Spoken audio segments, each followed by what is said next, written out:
on allait au village tous les ans. Et c'est là c'était comme une punition parce que tous les matins, quand on froid à l'ouest, on devait aller attacher les chèvres, nourrir les porcs, nourrir les poulets. Mais à partir du coup, c'est mandé la passion est née. J'ai commencé à élever moi-même mes lapins avec un ami, puisqu'on avait 7 ans, on devait jouer de notre force pour aller louer un pouce à 300 francs et pousser ensemble. Parce que seul je ne pouvais pas. Et c'est à partir de là que nous avons commencé à économiser. Au coût moyen j'ai joué mon concours. Et après investigation, c'était parce que j'étais partagé entre le business et l'école. Et pourquoi j'étais partagé? Parce que au départ, on lançait ma passion et l'une de mes qualités, c'est le courage. J'ai abordé des hôtels que on vendait nos lapins là. Mais sauf que le besoin de l'hôtel, nous on ne pouvait plus satisfaire. On allait donc dans les marchés de course, acheter des lapins et ça c'était le week-end. Quand j'ai pas eu mon chef, on a vendu tous les lapins, on m'a pris 107 000. C'est ma maman en disant que je ne méritais pas avoir l'argent. L'enfant c'est l'école. Et je crois que si elle m'avait encadré, je devais être loin. Et vous aviez quel âge? J'avais dans les 9 ans. 9 ans. Oui, 9 ans, 10 ans. Donc vous avez touché 107 000 à 9 ans. Oui. D'accord. Et je dis c'était cette valeur parce qu'on ne me payait pas ma juste valeur. J'étais encore naïf. Et je me rappelle, le monsieur de l'hôtel était venu me chercher, j'étais allé jouer au football. J'arrive. Il y a les voitures et les motos garées devant la maison, je me devais mettre. Donc il y a même encore fait dans cette maison, je suis pour pouvoir, parce qu'en fait, les choses de la maison, je ne me concernais pas. J'arrive, tout le monde a les yeux braqués sur moi. La maman me met au centre. Je comprends que, en fait, c'est moi qui fais l'objet de la réunion. Et on me dit, apparemment, je veux déjà vendre toute la famille. Au point, je dis pourquoi il dit, le plus grand sorcier de Bouddha est venu me chercher avec une voiture. Donc, en fait, le monsieur venait parce que avant dans son hôtel, on avait du mal à avoir des lapins. Et on lui disait, il y a un jeune qui nous aide à avoir des lapins en quantité suffisante et dans les délais. Donc pour lui, c'était comment on pouvait élever ensemble les lapins. Mais ce n'était pas la vision des parents. On m'a arrêté, on a pris l'argent que j'avais déjà économisé jusqu'à là. Et j'ai répété l'expérience en troisième. Et en première, moi j'ai décidé de me concentrer sur l'école parce que je ne pouvais plus partager les deux. Quand j'ai eu mon bac, la question de mon camarade de classe, Aya Moufoulé Saint-Michel de Douala, la question ne se posait plus. J'ai arrêté l'école. Ça a créé vraiment des émeutes dans la famille, je vais dire ça ici. On a multiplié les réunions parce que moi, déjà celui qui payait ma pension au collège Saint-Michel était le patron de mon papa. Mon papa était maçon. Et quand mon papa allait au chantier, j'allais avec lui. Et dans l'un de ces chantiers, la femme de celui que j'appelle mon papa adoptif, aujourd'hui, elle a aimé ma façon d'être serviable parce qu'en plus du chantier, je lavais les assiettes, tout ça. Ses enfants étaient déjà en Europe. Elle m'a donc adopté et à partir de là, on payait mes études au collège Saint-Michel de Douala. Donc beaucoup de deals maintenant se faisaient que quand mon papa travaillait pour mon père adoptif, il le payait plus à sa juste valeur.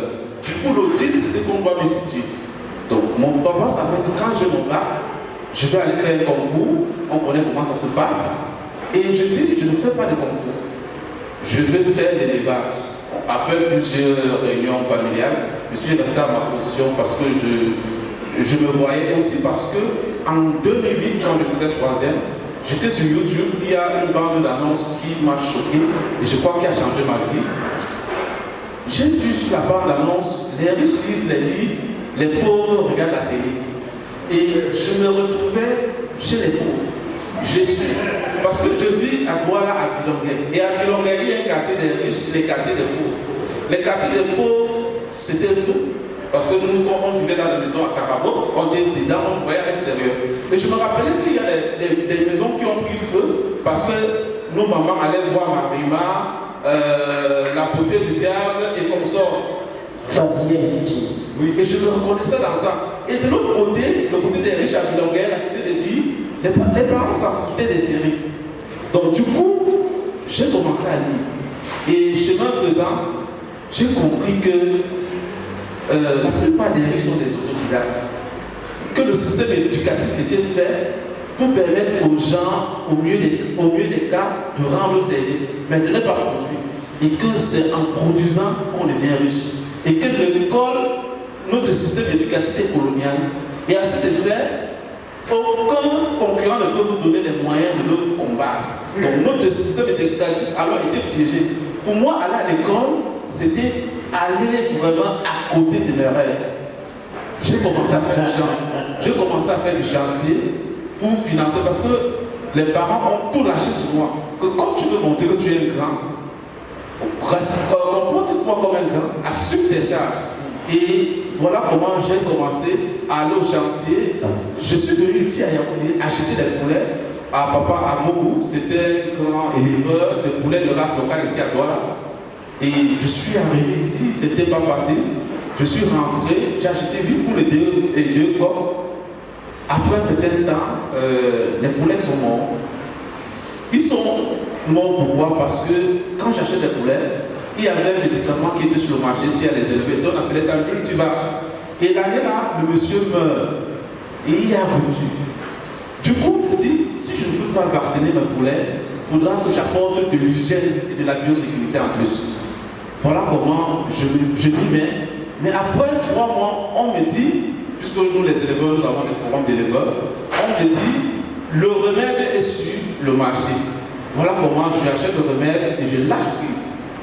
Directement, une semaine après, une épidémie, ça balaie le poulet, il reste 2 poulets et corps.